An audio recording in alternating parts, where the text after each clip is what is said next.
할렐루야.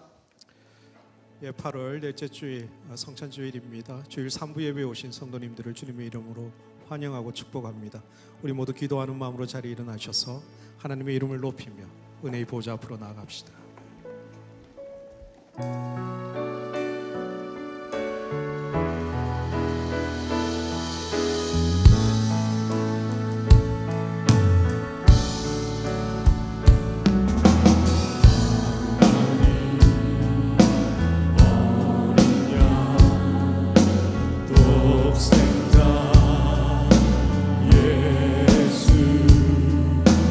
날 위해 죽으신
하나님께 큰 영광의 박수 올려드리겠습니다.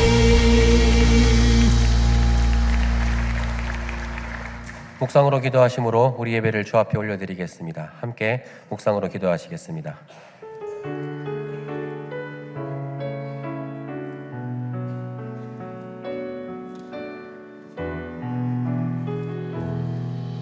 이 자리에 앉아서 찬양할 때도 주 앞에서 진솔하게 나의 마음을 다 내어놓는 예배드리기 나 원하네. 이 자리에 일어나 노래할 때도 주 앞에서 자유롭게 나의 마음을 다 내어놓는 예배드리니 나 원하네. 어떠한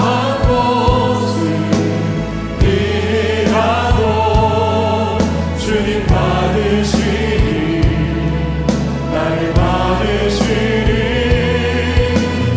연약한 모습 가난한 마음 주의 손에다 맡기고나 주께 나가리.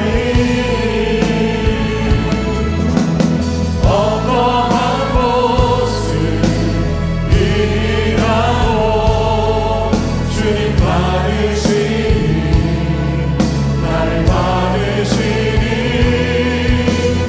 연약한 모습 가난한 마음 주의 손에다 맡기고나 주께 나가리.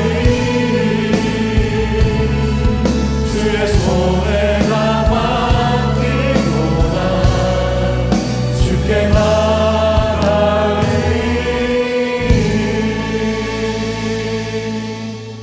다 함께 사도신경으로 우리 신앙을 고백하겠습니다. 나는 전능하신 아버지 하나님 천지의 창조주를 믿습니다.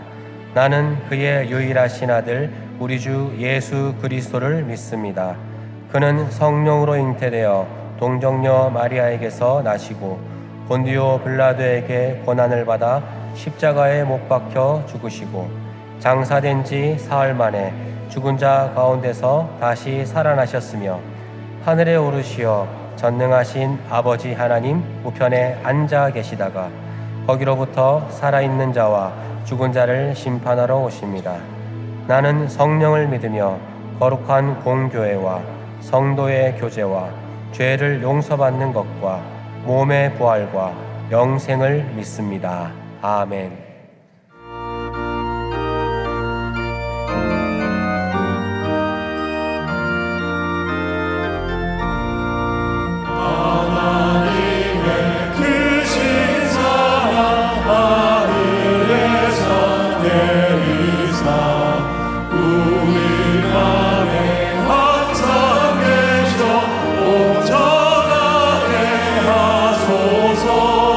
우리 주를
이제 자리에 앉아서 회개와 결단의 기도를 드리겠습니다. 지난 한 주간 주님의 뜻대로 살지 못했던 우리의 삶을 회개하며 하나님의 자녀다운 삶을 살기로 결단하는 기도를 주 앞에 올려드리겠습니다. 함께 기도하시겠습니다.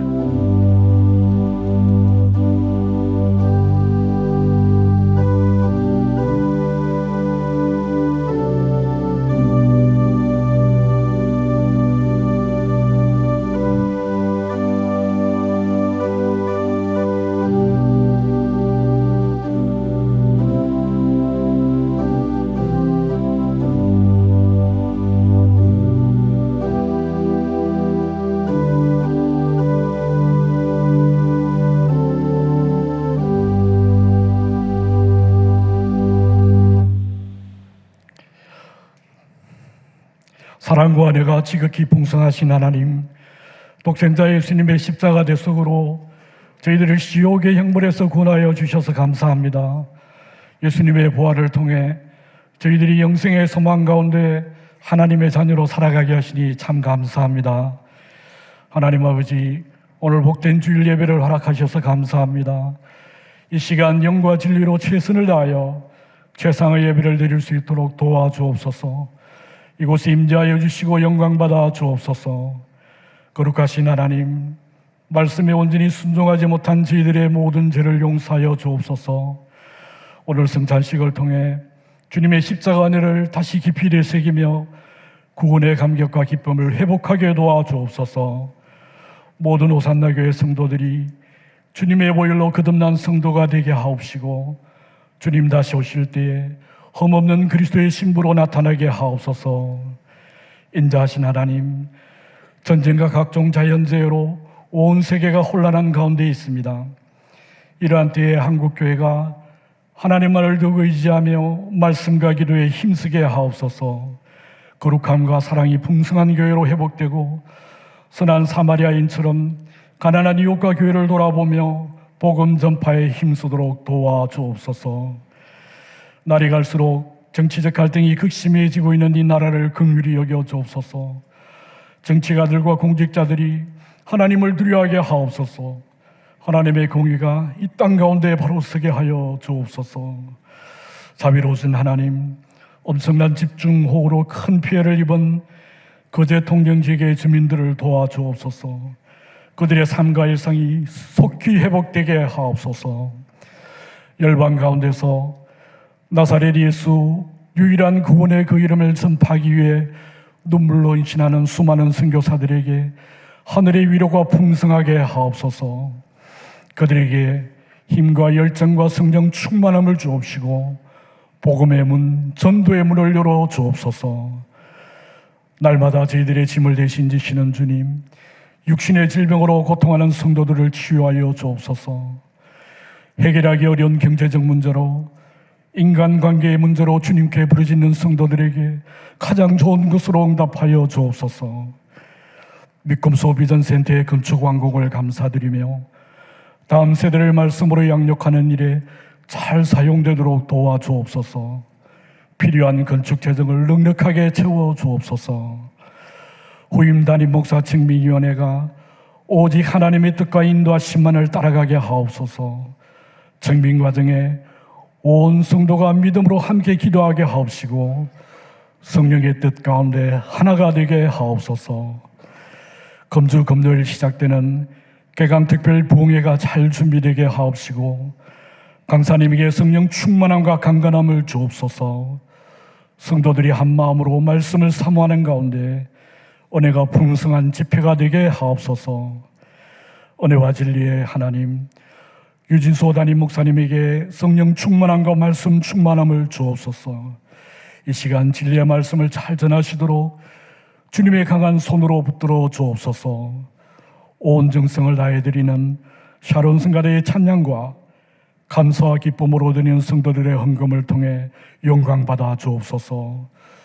영원한 구원의 반석이시며 모든 이름 위에 뛰어나신 거룩하신 예수님의 이름으로 간절히 기도드립니다. 아멘.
话说不知何年何月，世间曾有一位生徒，流落尘世，四处漂泊，寻不得归途。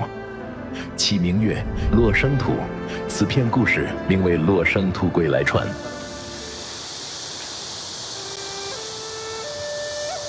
成成名词，哈利路亚！那个那sang的什么，和那什么哈利路亚。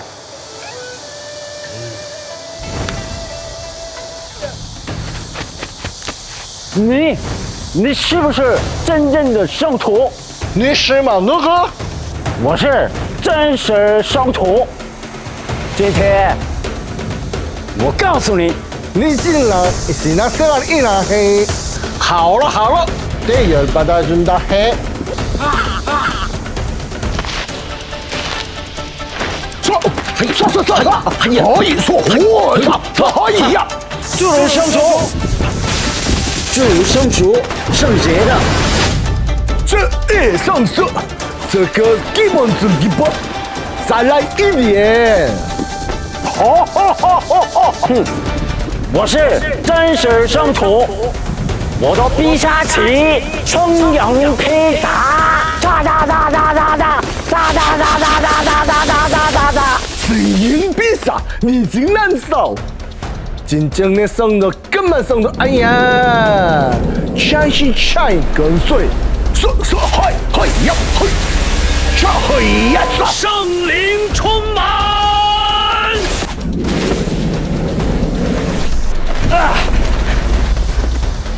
霸气！어떻게 해야 이 정도 될 수 있지? 더 많이 있다 해. 가르쳐준다 해. 나 성도는 마침내 진성도를 만나 성도의 모든 비결을 전수받았으니 진짜 성도가 되는 마지막 비결은 바로 대강 특별 부흥회에 참석하는 것이라고 한다. 아 그러니까 예배 좀 늦지 좀 말고. 알았어. 하기 시작하면 다락방도 좀 나가고. 아, 알았다니까. 내가 이번 주 진짜. 부흥회부터 내가 나갈게. 훈련 신청했어? 아이고, 신청할라 그래. 大哥，啊一起走啊！ 발로 해.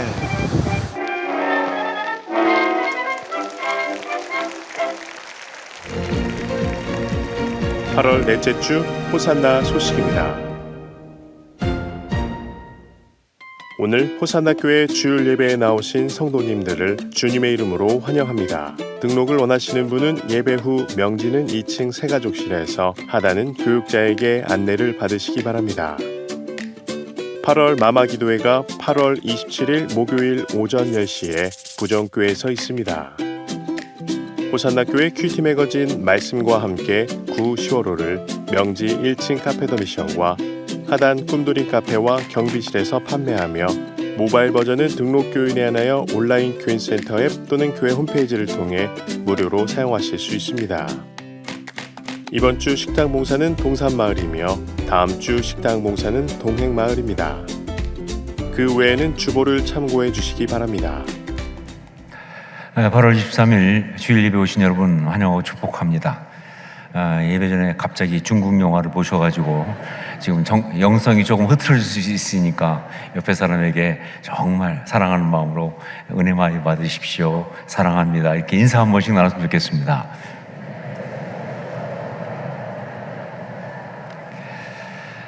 교회 소식을 몇 가지 말씀드립니다. 먼저 우리 아까 영상 본 그대로 개강 특별 부흥회가 이번 주에 있습니다. 8월 28일 금요일부터 주일까지, 금요일은 7시 반이고요.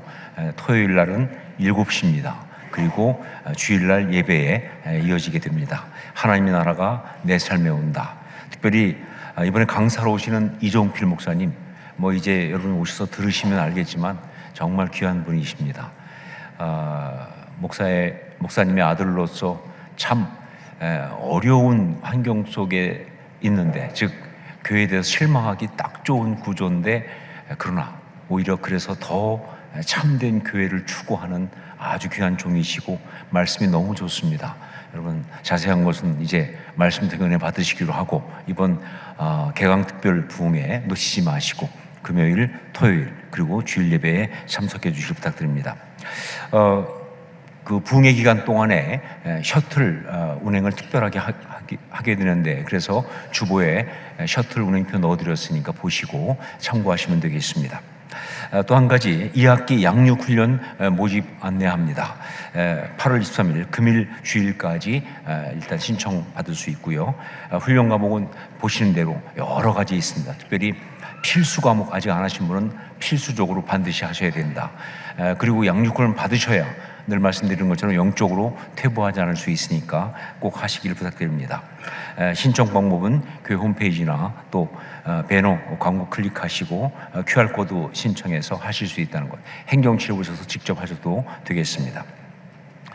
그리고 2026년 1:1 제자양육 리더십 워크숍이 있습니다. 양육자들을 위한 그런 강의입니다. 왜 이걸 하냐면 도난로에서 1:1 교재를 좀 대폭 개정을 했습니다. 그동안 쭉 써왔던 것을 더 좋게 새롭게 잘 바꿨는데 좀 상당 부분 많이 바꿨습니다. 그래서 우리 교회 양육자들께서는 옛날 교재를 가지고 이제 받으셨는데 앞으로는 동반자와 할 때 새로운 교재를 가지고 해야 되니까 그래서 이제 일종의 보완 교육이 필요한 상황. 그래서 제가 또 지침서를 전부 다 다시 다 바꾼 거대로 바꿨으니까 여러분 꼭 놓치지 마시고 이 시간에 오셔서 함께 하시길 부탁드립니다. 9월 19일 토요일 9시 30분부터 12시 15분까지 집중적으로 하니까 꼭 놓치지 않고 신청해 주시고요. 그리고 9월 6일 주일까지 여러분 신청해 주시기를 부탁드립니다. 그래야지 저희가 준비할 수 있으니까 꼭 해주시고 함께 해주시기를 부탁드립니다. 그 외 다른 것들은 주보를 참고하시면 되겠습니다. 이 시간 헌금을 위해서 기도하겠습니다. 사랑하는 주님, 우리가 주님 앞에 나와서 이렇게 예배드리며 또한 예물을 가지고 나왔습니다. 우리의 삶을 드리고 우리의 마음의 간구를 올려드리오니 받아주시고 우리가 정말 주님의 기쁨 되는 삶 살 수 있도록 저희를 흠양하시고 저희의 모든 삶을 축복하여 주시옵소서. 정말 자신만 위해 살아가는 인생이 아니라 하나님 나라 그 뜻을 이루게 살아가는 복된 삶 되기 원하오니 그럴 수 있도록 우리 삶을 축복하시고 우리 생업을 또한 축복하여 주시옵소서. 주 앞에 우리의 삶과 우리 모든 고백을 온전히 올려드리면서 예수님의 이름으로 기도합니다. 아멘.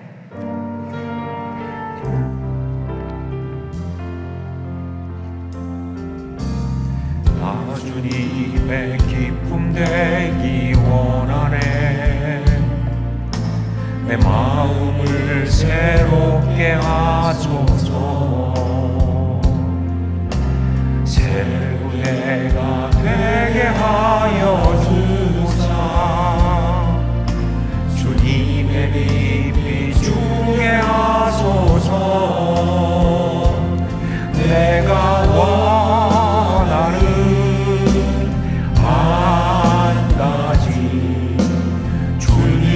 기쁨이 되는 것 내가 원하는 한 가지 주님의 기쁨이 되는 것 겸손히 내 마음 드립니다. 나의 모든 것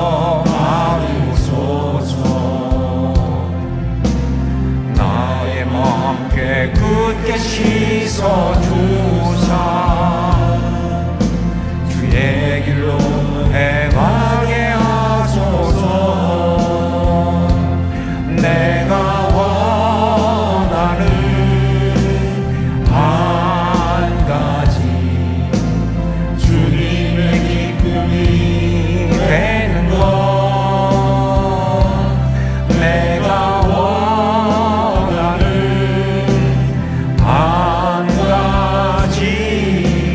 주님의 기쁨이 되는 것 내가 원하는 한 가지 내가 원하는 한 가지 주님의 기쁨이 되는 것 내가 원하는 한 가지 주님의 기쁨이 되는 것. 아멘. 말씀을 함께 보겠습니다. 고린도후서 3장 12절로 18절까지 말씀입니다. 고린도후서 3장 12절로 18절까지 말씀을 한 절씩 교독하도록 하겠습니다. 제가 먼저 12절 말씀 봉독합니다.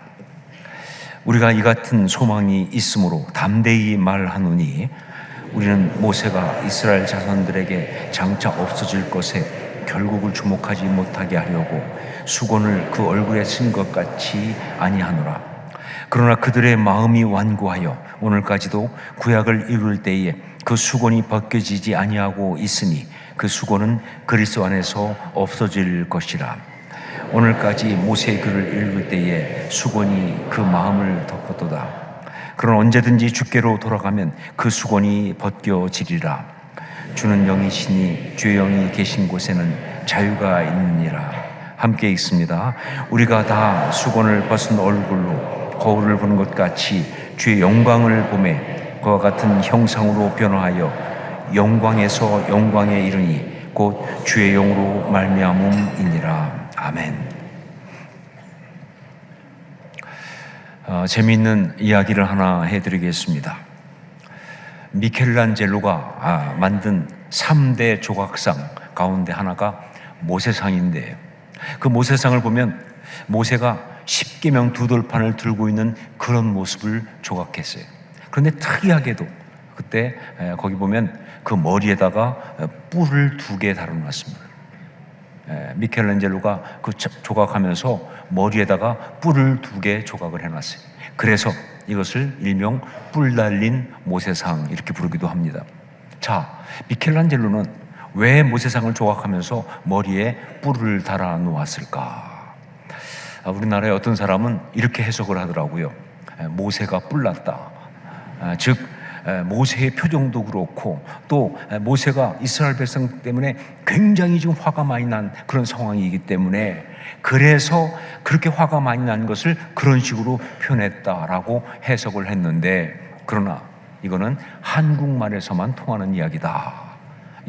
뿔났다는 것, 이게 화났다는 것은 한국말에서만 쓰이는 표현이죠.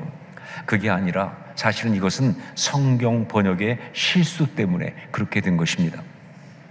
모세가 두 번째 십계명 도판을 가지고 이제 내려올 때 40일 동안 하나님과 함께 있으면서 그 율법의 말씀을 받았기 때문에, 즉 하나님과 그렇게 교제하고 있었기 때문에 그 얼굴에 광채가 났다라고 성경이 말합니다. 그 광채가 얼마나 대단했는지 이스라엘 백성들이 너무 두려워서 모세를 쳐다볼 수 없을 정도로, 그래서 모세가 사람 앞에 나올 때면 그 얼굴을 수건으로 가렸다라고 성경에 나와 있어요.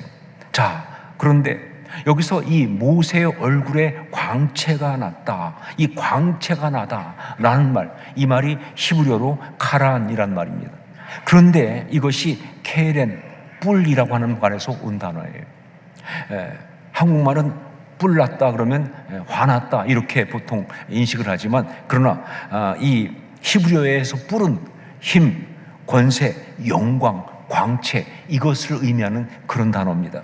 자, 그러다 보니까 이 히브리어 성경을 이제 라틴어로 번역한 것, 그게 불가타, 혹은 영어식으로는 벌게이트죠. 그 불가타 성경에서 이걸 잘못 번역했어요. 그래가지고 모세의 얼굴에 뿔이 났다라고 번역을 해버린 거예요. 그런데 미켈란젤로는 그 불가타 라틴어 성경을 보고 모세상을 조각했기 때문에, 그래서 모세의 이마에 얼굴에 뿔을 2개를 달아놓는 시대의 해프닝을 벌이고 만 것이다. 자, 그런데 여러분, 사실 이 모세 얼굴에 광채가 있었다는 것, 이건 그냥 단지 해프닝의 소재로만 쓸 문제가 아니에요. 이거는 사실은 신앙인에게 굉장히 중요한 그런 말씀입니다. 왜냐하면 그의 얼굴에 광채가 난 것이 그냥 피부가 좋아서 난 것이 아니기 때문에 그래요.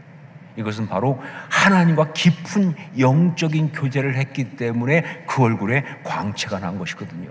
여러분, 그러니까 이건 영적으로 굉장히 깊은 의미가 있는 것이다.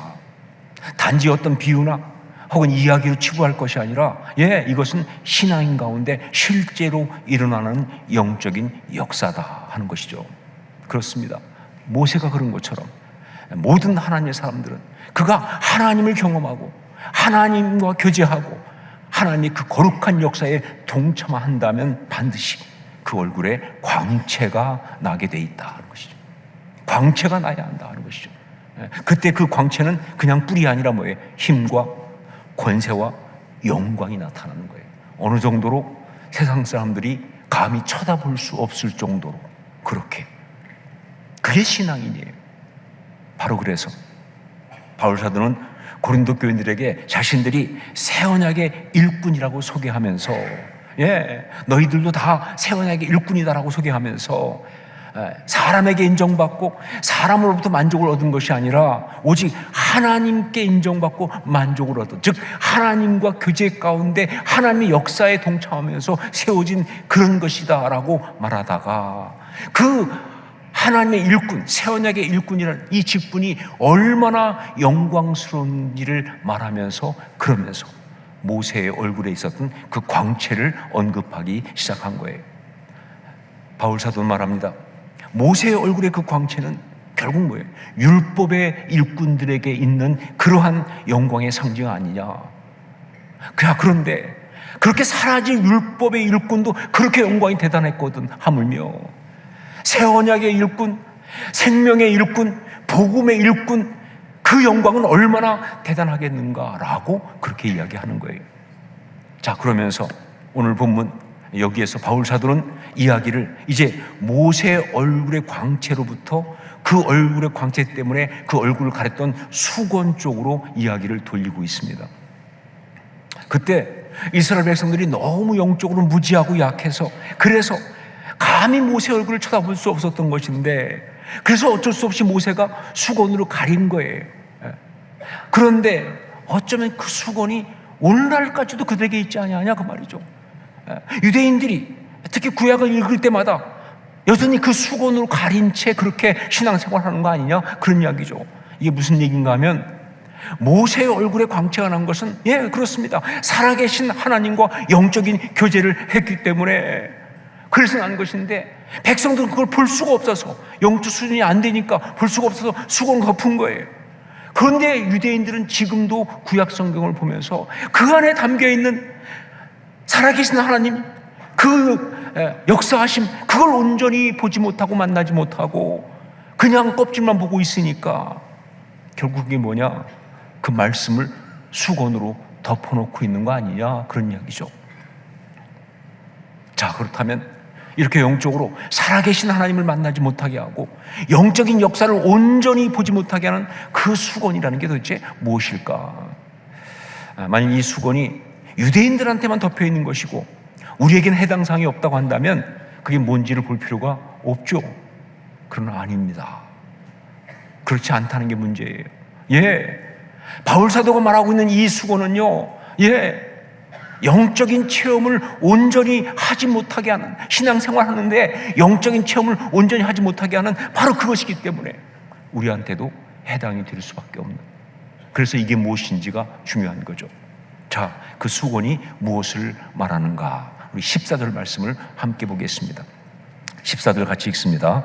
그러나 그들의 마음이 완고하여 오늘까지도 구약을 읽을 때에 그 수건이 벗겨지지 아니하고 있으니 그 수건은 그리스도 안에서 없어질 것이라. 그러나 그들의 마음이 완고하여, 여기 나온 이 완고라고 하는 단어, 이게 답입니다. 이게 그 대답이에요. 이 완고라는 말, 이건 헬라어로 포로오라고 하는 단어입니다. 포로오. 그런데 그 뜻이 뭐냐? 돌같이 되다. 그러니까 그들의 마음이 돌같이 굳어졌기 때문에 그래서 영적으로 수건이 벗겨지지 않고 있는 것이다, 그러는 거예요. 자, 그렇다면 마음이 돌같이 굳어졌다, 이게 뭘 말하는가? 이걸 가지고 묵상하는 가운데 성령께서 직통 계시처럼 준 것이 있어요. 그게 바로 뭐냐?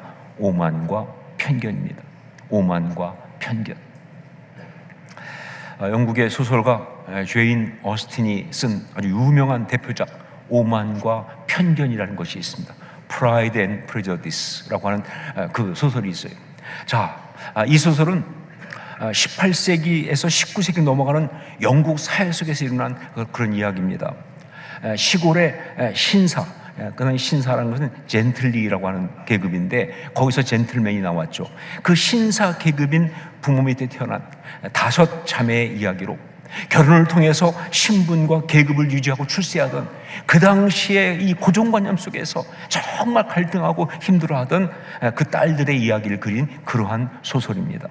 자, 그런데 이야기는 어떻게 시작되느냐? 그 마을에 런던의 상류층 신사계급인 빅리와 다하시라는 청년이 오면서부터 이야기가 시작되는 거예요. 그러니까 시골 마을에 영국 상류층의 그 젊은이들이 둘이 왔으니까 이야기가 시작되겠죠. 자, 그런데 그 온 사람들 중에서 이제 그 빅리가 이 5딸 중에 첫째 딸인 제인과 굉장히 이제 교제하고 서로 좋아하게 돼요. 그래가지고 두 사람이 우여곡절 끝에 결혼을 합니다. 왜 우여곡절이라고 하느냐? 그 결혼하는 과정 속에서 더 좋아하는데, 그런데 그때 그 빅리의 친구인 다하시가 이 제인의 집안을 우습게 본 거예요. 거기 너무 초라한 집안이야. 거기 볼 것도 없는데 격이 떨어지지 않아 라고 하면서 무시하면서 방해를 한 거예요. 그래서 하마터면 둘이 결혼에 성공하지 못할 뻔한 그런 일이 있었는데 결국은 아예 우여곡절 끝에 결혼에 성공했어요. 자, 그런데 참 재미있게도 그렇게 방해했던 다하시가 이번엔 둘째 딸 엘리자베스에게 사랑에 빠져요. 그 두 번째 딸인 엘리자베스에게 사랑을 느끼고 결혼해달라고 청혼을 합니다. 자, 그런데 엘리자베스는 그 다하시가 오만한 것을 지적하면서 너 오만한 게 우리를 무시했잖아 지적하면서 그러면서 이제 거절합니다. 이 거절당하니까 이 다하시가 너무 괴로운 거예요. 그래서 정말 괴로워하면서 자기의 오만을 고치겠다고 애를 쓰다가 그런 가운데 다하시는 자기 마음 회개하는 걸 다 담아서 편지를 씁니다. 엘리자베스한테. 그래서 편지를 썼는데 그 편지를 읽으면서 엘리자베스는 또 뭘 발견하느냐? 자기가 다하시에 대해서 편견이 있었음을 발견하고 그래서 마음을 열고 둘이 결혼한다는 해피 엔딩의 이야기입니다. 자, 이 이야기에서 정말 우리가 주목할 것은 이 책의 제목이기도 한 그겁니다. 바로 오만과 편견, Pride and Prejudice라고 하는 이게 정말 중요한 거예요. 왜냐하면 이게 바로 사람들의 마음이 굳어지는 이유거든요. 사람들의 마음은 바로 이것 때문에 굳어지는 거예요. 다하스의 마음이 처음에 그렇게 굳었던 이유가 뭐냐? 오만 때문이에요. 오만 때문에. 그리고 엘리자베스의 마음이 굳어졌던 이유가 뭐냐? 그것은 바로 편견 때문에 그랬어요. 자, 그래서 이것은 결국 상대의 본질을 보지 못하게 하고 그리고 그들 가운데 주어지는 그 행복을 누릴 수 없게 하는 아주 치명적 장애물이 되었었던 것이다. 그런 이야기죠. 여러분, 동일하게 우리의 신앙생활 가운데에도 우리 마음속에 이 오만과 편견이 있으면 그것이 우리 마음을 돌같이 단단하게 만들어요. 그러면서 정말 중요한 신앙의 본질, 살아계신 하나님의 은혜와 그 영적인 역사를 온전히 볼 수 없게, 누릴 수 없게 그렇게 되는 아주 치명적인 것이 되죠. 그야말로 뭐예요? 수건으로 가려진 신앙생활이에요. 수건으로 가려진 신앙생활이 되고 만다. 자, 그러니까 여러분 신앙생활하면서 정말 조심할 게 뭐냐? 먼저 오만을 조심하십시오. 오만을 조심하십시오. 신앙 경력이 있고 내가 영적으로 무엇인가 좀 잘 안다고 하는 그런 생각이 들어올 때 여러분 그게 바로 오만이에요. 내가 스스로 잘나고 똑똑한 것 같은 느낌, 그게 오만입니다. 자기의 주장과 이론이 맞아, 이게 맞는 거야, 그게 오만이에요. 이게 잘못된 거 아니죠. 당연히 맞죠. 신앙생활 잘해야지, 내가 맞아야지, 옳은 걸 추구해야지. 그런데 거기에 치명적인 독이 들어가 있는데 그게 오만이에요. 자칫 잘못하면 오만에 빠질 수밖에. 그래서 여러분 직분자들 정말 조심해야 돼요. 사역자들 말할 필요가 없습니다. 영적 계급장을 갖고 있는 사람들은요, 이 오만을 정말 조심해야 돼요. 안 그러면요, 바로 그 사람들이 마귀의 앞잡이 노릇하는 거예요. 오만에 빠져서. 뿐만 아니라 영적으로 은사를 받았거나 은혜를 체험한 사람들도 오만에 주의해야 돼요. 저는 많이 봅니다. 영적 은사를 받으면 뭐 방언이나 신유나 예언이나 뭐 이런 거 받으면요, 정말 수없이 많은 사람들이 그것 때문에 어깨에 뽕이 들어가는 거예요. 그래가지고 막 목소리가 달라져요. 갑자기 은사자입니다. 뭐 이런. 자기가 영적으로 굉장히 올라간 줄 아는 거예요. 이거 정말 주의해야 되는 거예요. 훈련도 마찬가지예요. 신앙생활 잘하려면 훈련 받아야 돼요. 그런데 훈련 받으면요, 정상적이면 겸손해져야 되는 거예요, 원래. 그런데 그게 교만이 돼가지고 오만해가지고 나 이런 훈련 다 받은 사람이야. 사역도 마찬가지입니다. 뭐 사역 갔다 오면 뭐 나 단기 선교 몇 년, 나 무슨 교사 몇 10년, 막 그냥 이게 자칫 거기에 오만이 들어가면 망하는 거예요. 네, 여러분 정말 우리가 신앙생활하면서 정말 주의할 것 뭐냐? 이 오만을 주의해야 한다는 것이죠. 자, 그리고 또한 편견을 주의하십시오 하는 겁니다. 편견을 주의하십시오. 신앙생활하면서 마음속에 어떤 틀을 가지고 있어서 이런 것은 맞고 저런 것은 틀리고 하는 이 편견은요, 하나님의 역사를 제대로 보지 못하게 할 뿐만 아니라 방해하기도 합니다. 하나님 역사하시는데 그거를 방해한다 그 말이에요. 특별히 사람에 대해서 이런 사람은 괜찮고 저런 사람은 아니고 하는 그 편견, 이거는요, 하나님의 섭리를 온전히 받아들이지 못하게 하고, 왜냐하면요, 하나님의 섭리는요 아주 많은 경우 사람 통해 오거든요. 그런데 하나님이 당신의 뜻 가운데 보낸 사람인데 그 편견 때문에 그를 밀어내버리면 어떻게 할 거예요? 더군다나 가장 큰 문제가 뭔지 아세요? 이 기가 막힌 코이노니아 공동체, 이 축복을 주셨는데 이 축복을 제대로 누리지 못하고 그 안에서 오히려 갈등하는, 세상이 제일 불쌍한 사람이 말이죠, 교회에 서로 사랑하려고 와가지고 서로 미워하고 있는 사람은 그것처럼 불쌍한 사람이 없어요. 그거 왜 와?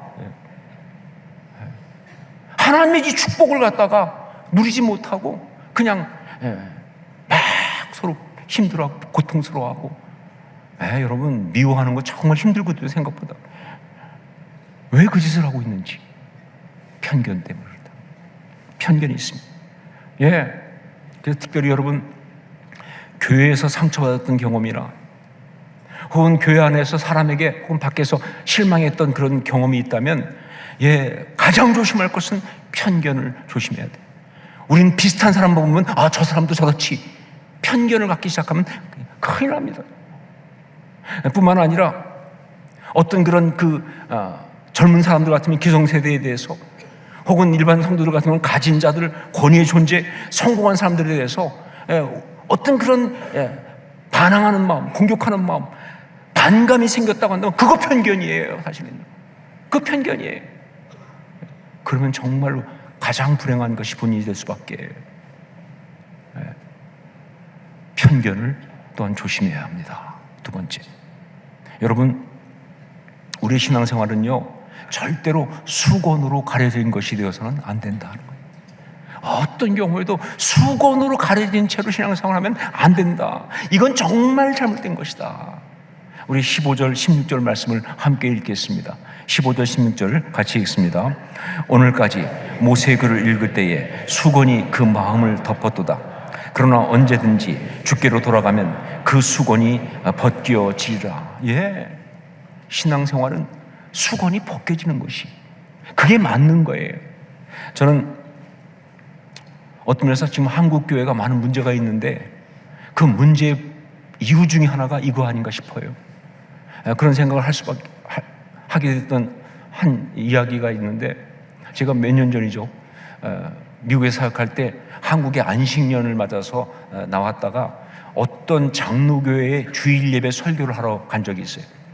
저는 이제 시간이 되니까 그 교회 주일 예배 설교를 갔는데, 갔다가 정말 당황스러운 경험을 했어요. 뭐냐, 그 교회는 장로교회인데 주일날 설교하려면 가운을 입어야 돼요. 꼭 가운을 입고 설교하는 거예요. 그런데 제가 가운이 없잖아요. 그래가지고 어쩔 수 없이 그 교회 담임 목사님 가운을 제가 빌려 입고 했어요. 근데 문제가 뭐냐, 그 담임 목사님이 키가 굉장히 크신 분이에요. 그걸 입었더니 발이 안 보여. 성경 말대로 발을 가리우는 상황이 온 거예요. 응가도 아니고 말이죠. 정말. 그런데 그것보다 더 우스운 게 뭐냐면요, 강단을 올라가는데 거기는 이 강대상 여기는 거룩한 곳이니까 신을 벗어야 되는데, 그래가지고 신발을 벗고 올라가는 거예요. 그래서 구두를 벗고 대신 슬리퍼가 있더라고요. 또 맨발은 안 되고. 그러니까 슬리퍼를 신는데, 그런데 아니 생각에 아니 구두는 안 되고 슬리퍼는 되고 도대체 이건 뭐야 도대체. 그런데 더 문제가 뭐냐면, 재밌는 건 그 슬리퍼가 특별히 다른 뭐 기도하는 분 이런 분들 쓰는 슬리퍼하고 달리 설교하는 분은 특별한 슬리퍼를 준비했더라고요. 예. 그게 목사님이 아마 그러니까 어떤 슬리퍼냐면 지압용 슬리퍼였어요. 그러니까 저보고 그걸 신으라고 그래서 제가 신었잖아요. 그리고 올라가서 설교를 하는데 죽는 줄 알았어요. 계속 지압이 돼가지고 막 열이 나기 시작하고 정신까지 혼미해지고, 이게 무슨 해프닝이냐, 이게 왜 이러냐. 예. 종교 개혁으로 세워진 개신교 아닙니까?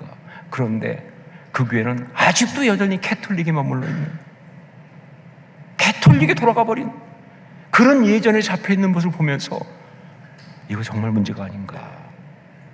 그런데 여러분, 정말 한국교회 심각한 것은요, 종교 개혁 이전 캐톨릭으로 돌아간 정도가 아니라 아직도 한국교회 많은 성도들과 한국교회가 구약 시대에 머물러 있는 경우가 많다는 거예요. 왜 그렇게 많은 율법들이 존재하는지, 무슨 전통이 그렇게 많은지, 아직도 구약 시대에 잡혀 있으니까, 그렇게 잡혀 신앙생활하니까 이게 문제예요. 여러분, 예수 그리스도를 고백하고 영접하면서 구원받아 하나님의 자녀가 된 사람들은 그렇죠, 복음 가운데 살아야죠. 그런데 너무 많은 경우 한국교회 성도도 그렇고 교회도 그렇고 아직도 구약에 머물러서 법 따지고 율법 따지고 형식 따지고, 여전히 뭐예요? 수건에 덮여있는 신앙생활을 하고 있는 거죠. 네, 수건에 덮여있는 신앙생활을 하고 있는 거예요. 여러분, 정말 심볼릭하지만 예수 그리스도께서 십자가에 달려 돌아가실 때 어떤 일이 일어났는지 아시죠?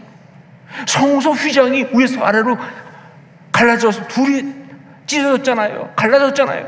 무슨 얘기예요? 지성소로 가는 길이 열렸다, 그 뜻입니다. 사람의 생각과 이성과 갈 수도 없는 곳이에요. 하나님의 영적인 신비가 있는 곳이에요. 그게 지성소예요. 홀리 오브 홀리스. 근데 거기로 들어갈 수 있는 길이 열린 거예요. 그게 복음이에요. 우리는요, 그냥 밖에서 뭘 구경하면서 그냥 그런가 보다 두려움에 있는 것이 아니라 그곳까지 들어가서 하나님 만나고 그 속죄소, 그 쉬운 자 가운데서 오는 은혜를 경험하는 거, 그게 우리 신앙인데, 아직도 많은 경우에 가까이도 못 가, 그냥 멀리서 두려워만 하고 있는 그런 신앙생활 하는 사람이 너무 많은 것이죠. 그러므로 우리가 신앙생활 하면서 정말 중요한 것, 우리에게 날마다 반드시 있어야 될 것이 있는데, 그게 바로 뭐냐? 영적 수건 벗기예요. 영적 수건 벗기가 반드시 있어야 돼요. 예, 우리의 오만과 편견을 십자가에 못 박으면서, 우리의 예차를 끊임없이 십자가에 처리하면서 우리 신앙에 자꾸 덮여오는 그 영적 수건을 벗어야 하는 거예요. 이게 정말 중요하다. 자, 그러면 그렇게 수건을 벗고 영적으로 나아가면 우리한테 어떤 축복이 있느냐? 예, 정말 기가 막힌 축복이 많죠. 왜? 그게 진짜 신앙생활이니까. 그 중에서 오늘 말씀에서 바울 사도가 강조하고 있는 것은 바로 뭐냐? 아름다운 신앙생활입니다. 아름다운 신앙생활. 우리 18절 말씀을 함께 읽겠습니다. 같이 읽습니다. 우리가 다 수건을 벗은 얼굴로 거울을 보는 것 같이 주의 영광을 보매 그와 같은 형상으로 변화하여 영광에서 영광에 이르니 곧 주의 영으로 말미암음이니라. 이것은 두 가지를 의미합니다. 하나가 뭐냐? 영적인 체험의 풍성함이에요. 여러분, 날마다 신앙생활하면서 영적인 체험을 계속 해나가는, 바로 그걸 말하는 겁니다. 예, 신앙생활하면서 영적 체험 제대로 못하고 하는 신앙생활은 답답하고 재미없는 거 아니에요. 그러니까 그냥 자기 수준에서 믿으면 그거 아니죠. 정말로 예배할 때 예배가 진짜 예배가 돼야 되는 거예요. 하나님께 나의 존재를 올려드리는 예배, 기도할 때 정말 살아계신 하나님과 대화하면서 내가 그 앞에 나의 모든 고백을 물같이 쏟아놓고 나의 음성을 들으신 하나님의 응답 가운데서 그 기도에 응답 받으면서 찬양할 때, 그렇죠, 내 마음 다 올려드리면서 사랑합니다 주님 할 때 가슴이 떨려야지. 주님 한 분만으로 전 만족합니다 고백할 때 정말 내가 마음이 행복해져야지. 놀라운 하나님의 은혜를 체험하는 것. 말씀도 마찬가지예요. 말씀이 그냥 들려는 얘기 아니라 매번마다 그 말씀이 나에게 주시는 뇌마의 말씀이 되어야 되는 거 아니에요. 그 말씀 때문에 내가 삶의 문제를 해결하고, 그 말씀 때문에 내가 살아나고, 그 말씀 때문에 내가 달라지는, 나에게 직접 말씀하시는 하나님의 음성을 듣는 바로 그런 것. 그래서 그 은혜 때문에 하나님 앞에서 감격해서 울고 웃으면서 하는 그러한 신앙생활, 이게 진짜 신앙생활이죠. 이게 아름다운 신앙생활이에요. 이게 제대로 믿는 거예요. 수건을 벗으면 그렇게 신앙생활 한다는 거죠. 그리고 두 번째, 우리의 삶과 모습이 주님을 닮아가는 겁니다. 우리의 삶과 모습이 주님을 닮아가는 거예요. 그렇게 영적인 체험을 하는 가운데 우리의 얼굴에서 하나님의 모습이 나타나고, 우리의 삶에서 하나님의 이야기가 쓰여지는 것. 그리스도의 향기, 그리스도의 편지라는 표현을 바울 사도가 썼는데 그렇습니다. 그 모든 것이 다 가능해지는 것, 바로 이것이 영적 수건을 벗었을 때 일어나는 일이다 하는 것이죠. 오늘 우리가 부른 찬송가 15장, 하나님의 크신 사랑, 이거는 요한 웨슬리의 동생인 찰스 웨슬리가 작사한 것입니다. 성도의 삶 전체를 너무나 압축적으로 노래하고 있는 기가 막힌 찬송이에요. 저는 근데 그 가운데 특별히 4절, 이거 정말 기가 막혀. 구원받은 신앙인의 아름다운 모습과 삶을 감동적으로 노래하고 있기 때문에 4절 부를 때마다 감동이 와요. 그 중에 특별히 제가 부를 때마다 요즘 아이들 표현대로 가슴이 웅장해지는, 아니 그냥 웅장해지는 정도가 아니라 정말 눈물까지 쏟아지는 것이 뭐냐, 그게 뒷부분의 표현이에요. 4절 보면 우리들이 거듭나서 흠이 없게 하시고 주의 크신 구원받아 온전하게 하옵소서. 영광에서 영광으로 천국까지 이르러 크신 사랑 감격하여 경배하게 하옵소서. 이 중에서 영광에서 영광으로 천국까지 이르러, 이게 바로 수건을 벗은 신앙생활의 모습이에요. 이것이 바로 아름다운 신앙생활입니다. 신앙생활은 뭐가 신앙생활이냐? 영광에서 영광으로 천국까지 이르는 거예요. 비록 우리가 살아가는 삶이 철로역적인 거 맞습니다. 골짜기를 지날 수밖에 없어요. 힘들고 어려운 거 많이 있어요. 그러나 그 가운데서 정말 바닥을 기면서 그렇게 고통스럽게 살아가는 것이 아니라, 그 가운데 살아계신 하나님의 역사를 날마다 새롭게 체험하면서 그 하나님의 은혜를 누리면서, 아프니까 또 하나님의 치유가 필요하죠. 힘드니까 하나님의 은혜가 정말 또 우리한테 절실한 거 아니에요. 그러면서 그 은혜를 받으면서 그렇게 그 가운데 하나님의 그 놀라운 영광의 역사를 경험하면서 하나님이 당신과 영적으로 교제하는 자에게 주시는 그 영광을 마음과 얼굴과 삶 가운데 나타나며 살아가다가 하나님 부르시면 하나님 앞에 가서 그 하나님 앞에 정말 그 크신 사랑 감격하며 경배하면서 그 품에 안기는 영광에서 영광으로 천국까지 이르러, 그게 우리 신앙생활이에요. 저는 그런 생활하기를 원하고 여러분 모두가 그렇게 살아갈 수 있기를 주의 이름으로 축원합니다. 여러분, 영적 수건 벗기, 이것이 우리한테 가장 중요한 영적 주제인 것을 기억하시고 그렇게 아름답게 살아갈 수 있기를 다시 한번 주의 이름으로 축원합니다. 기도하겠습니다. 우리 기도하면서 정말 주님 영적 수건을 벗게 하옵소서. 그래서 정말 우리 주님의 그 은혜를 온전히 누리게 도와주시고 정말 아름답게 신앙생활하게 하여 주시옵소서. 우리 함께 통성으로 간구하며 기도하겠습니다. 아버지 하나님 기도합니다. 하나님 아버지,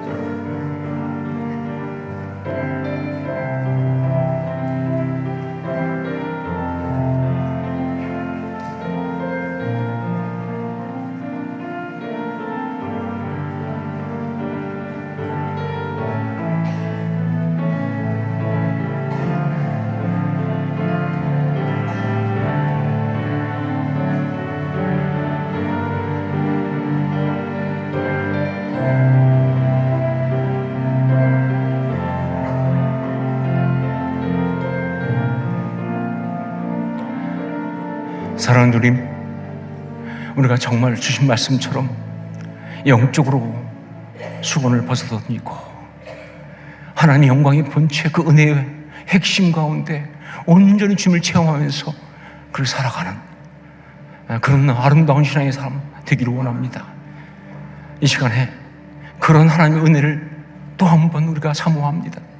성만찬, 주님 직접 우리에게 내 살을 먹으라고, 내 피를 마시라고, 내가 너와 함께 하겠다고, 너의 연약함을 내가 온전히 그렇게 치유하고 회복하고 아름답게 바꾸겠다고 하신 그 은혜의 자리를 향해 들어갑니다. 주여 간구하옵나니 그런 영적 역사가 우리 가운데 지금 이 시간 일어나게 하여 주시옵소서. 예수님의 이름으로 기도합니다. 아멘. 여러분, 성만찬은 정말 특별하고 놀라운 영적 메시지였고 역사였습니다. 세상 사람들은 이해를 할 수가 없었어요. 그래서 정말 웬 회개한 일이냐, 무슨 황당한 일이냐 하면서 조롱했지만, 그러나 우리 신앙의 선배들은, 모든 신앙의 사람들은 정말 영적인 역사가 일어나는 순간 진짜로 주님을 먹었습니다. 정말로 주님의 보혈을 마셨습니다. 자기 속에서 설명할 수 없는 은혜와 그리고 능력이 임하는 것을 경험했습니다. 그게 성만찬입니다. 영적 수건을 벗었을 때 나타나는 역사죠. 오늘 우리가 그러한 은혜 가운데 들어가기 원합니다. 그러기 위해서 가장 중요한 것, 우리가 정말 믿음으로 주님 앞에 간구해야 합니다. 내게서 영적 수건이 벗겨지고 그 은혜 가운데 들어가게 하옵소서. 이 간구를 주 앞에 먼저 드리기를 원합니다. 분병분자년들은 앞으로 나오십시오. 이제 함께 기도할 것입니다. 주님, 성만찬을 받습니다. 그냥 지나가는 예전이 아니라 주님 말씀하신 그대로 나를 위해 찢기신 주의 살과 피를 온전히 먹고 마시게 하여 주시옵소서. 그 영적인 역사 우리 가운데 일어나게 하여 주시옵소서. 우리 간구하며 함께 주 앞에 간절히 통성으로 기도하겠습니다. 아버지 하나님 기도합니다. 하나님 아버지, 주의 거룩한 성만찬을 받으며 기도합니다. 아버지 하나님, 정말로 주의 살을 먹으며 주의 피를 마시며 주님과 연합한 역사가 있게 하여 주옵소서. 아직도 저를 지배하고 있는 여러 인간적인 주관것과 그런 것들을 다 사라지게 하시고 그것이 더 힘쓰지 못하게 하시고 정말 주의 능력이 나를 붙잡는 역사가 있게 하여 주옵소서. 원합니다. 주님, 함께 하옵소서. 인과 역사하여 주옵소서. 원합니다.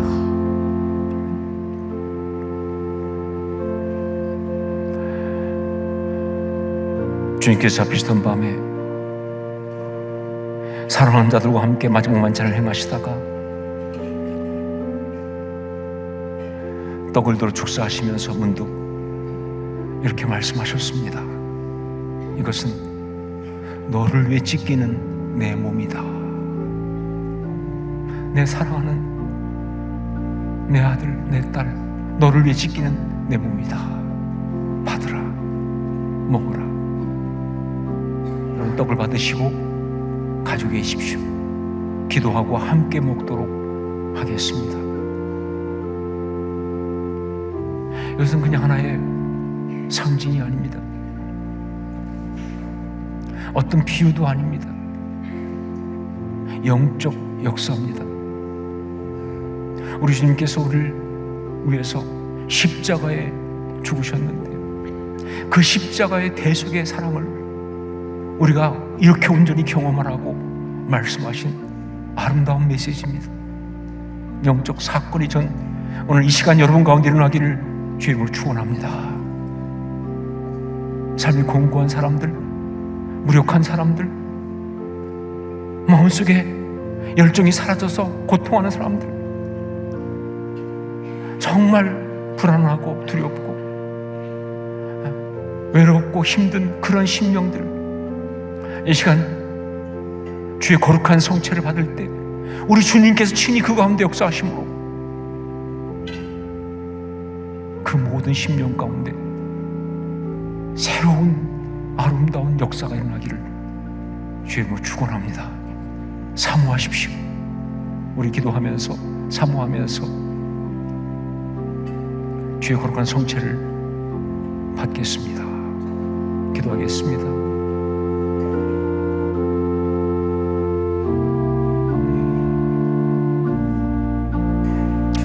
내게 오시옵소서. 주님, 죄 지키신 사를 내가 봤습니다. 너와 함께 하옵소서.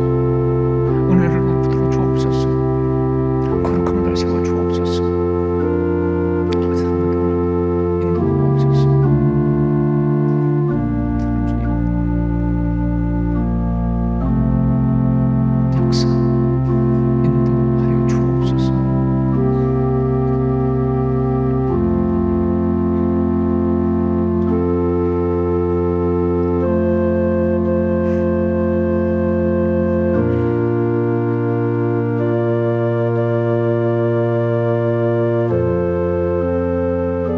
기도하겠습니다. 사랑하는 주님, 나를 위해 찢기신 주의 몸 거룩한 성체를 받습니다.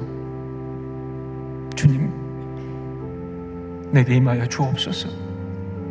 나의 이 온 존재를 주님으로 채워 주시옵소서. 제게 새 힘을 주시옵소서. 거룩한 열정을 주시옵소서. 아름답게 하나님의 이야기를 소망하고 추구할 수 있도록 역사하여 주시옵소서. 참된 만족이 주님으로부터 온전히 임하기를 원합니다. 주여, 주의 거룩하신 그 성체로 내게 임하시고 저를 채워 주시옵소서. 예수님의 이름으로 기도합니다. 아멘. 함께 드시겠습니다.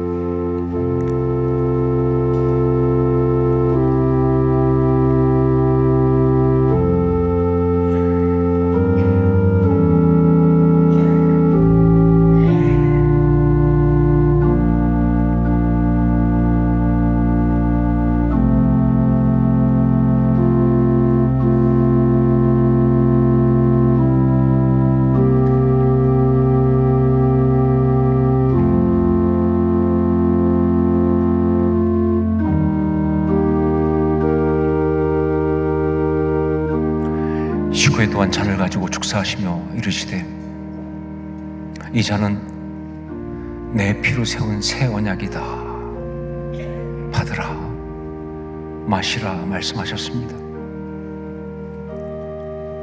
잔을 받으시고 가지고 계십시오. 기도하고 함께 먹도록 하겠습니다.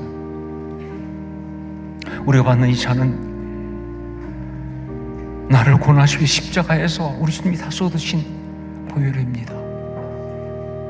지금도 주님 앞에 나와 간구하는 자들에게 임하심으로 그들의 그 아픔을 치유하시고 부끄러움을 가려주시고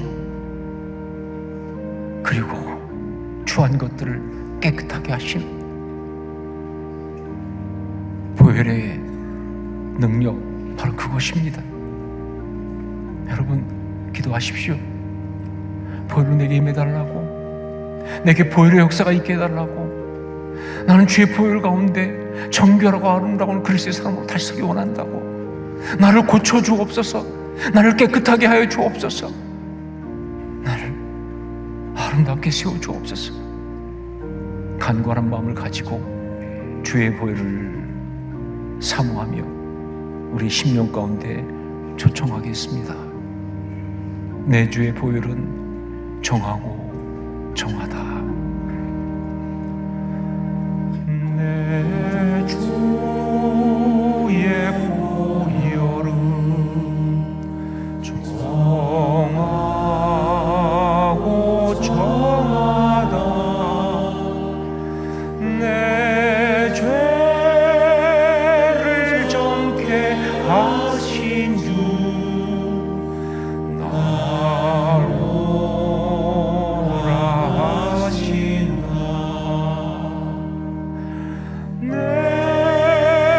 내가 주께로 지금 가오니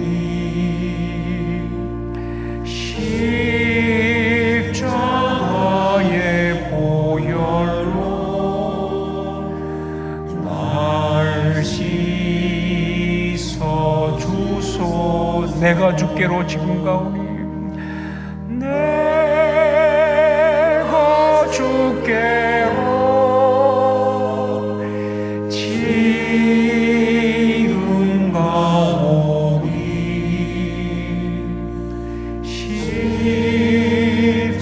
십자가의 보혈로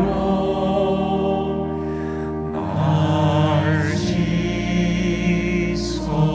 주소서.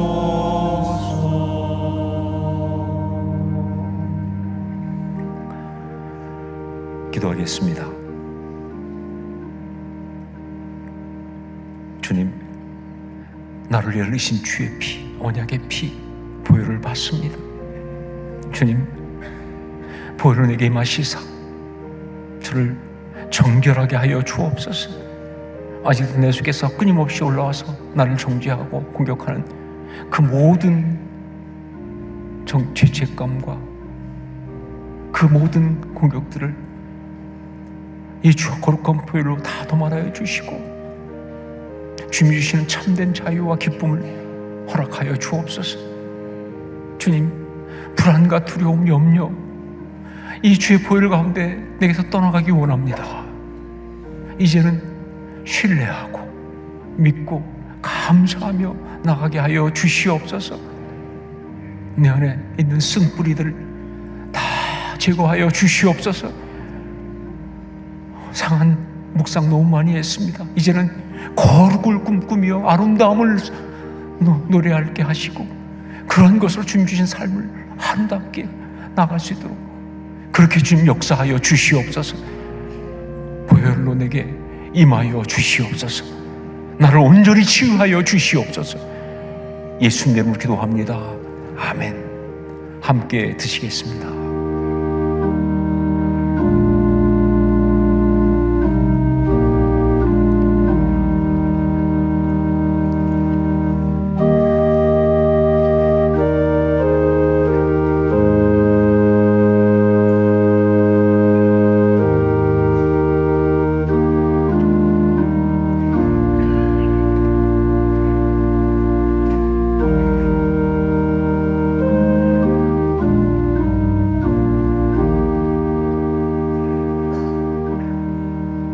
우리는 예수 그리스도를 먹고 마셨습니다. 주님 우리 안에 계시고 우리가 주님 안에 있습니다. 이제 믿음에 결단하며 함께 동성으로 기도하기 원합니다. 우리를 세우신 모든 자리에서 예수 그리스도의 형상으로 살아가게 하여 주시옵소서. 우리의 언어가 예수 그리스도의 언어가 되게 도와주시고 우리 시선이 주님의 시선 되게 하여 주시옵소서.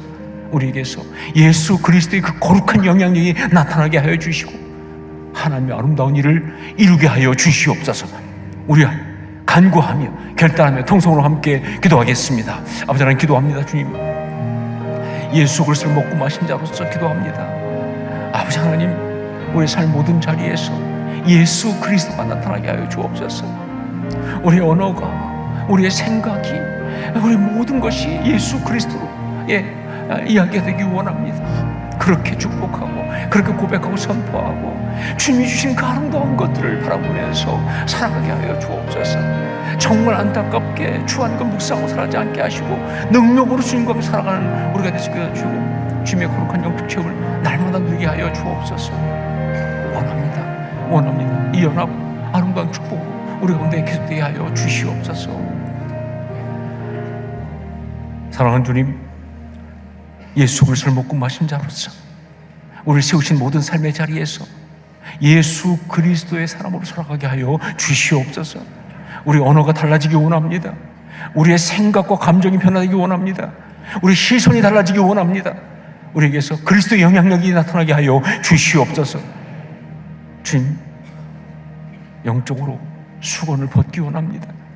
정말 또 주님을 간절히 체험하는, 주님과 하나 된 아름다운 신앙생활 하게 하여 주시옵소서. 예수님으로 기도합니다. 아멘. 우리 자리에서 일어나서 함께 찬양을 드리겠습니다.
기도하겠습니다. 이제는 부활이요 생명 되신 우리 주 예수 그리스도의 십자가의 그 은혜와 하나님 우리 아버지의 한량없으신 신실하신 사랑하심과 성령의 역사하시며 감화감동하시고 서로 교제하게 하심이 오늘 영적 수건을 벗고 온전히 그 아름다운 신앙의 그 본체 가운데 들어가서 은혜 가운데 살기를 원하고 결단한 죄 아름다운 사람들 머리 위에 주님을 먹고 마심으로 주님과 연합한 그 귀한 삶의 모든 걸음 위에 그리스도께서 피로 세우신 이 교회와 우리 주님 여전히 사랑하시는 이 나라 이 민족 위에 이제부터 영원까지 항상 함께 있을지어다. 아멘.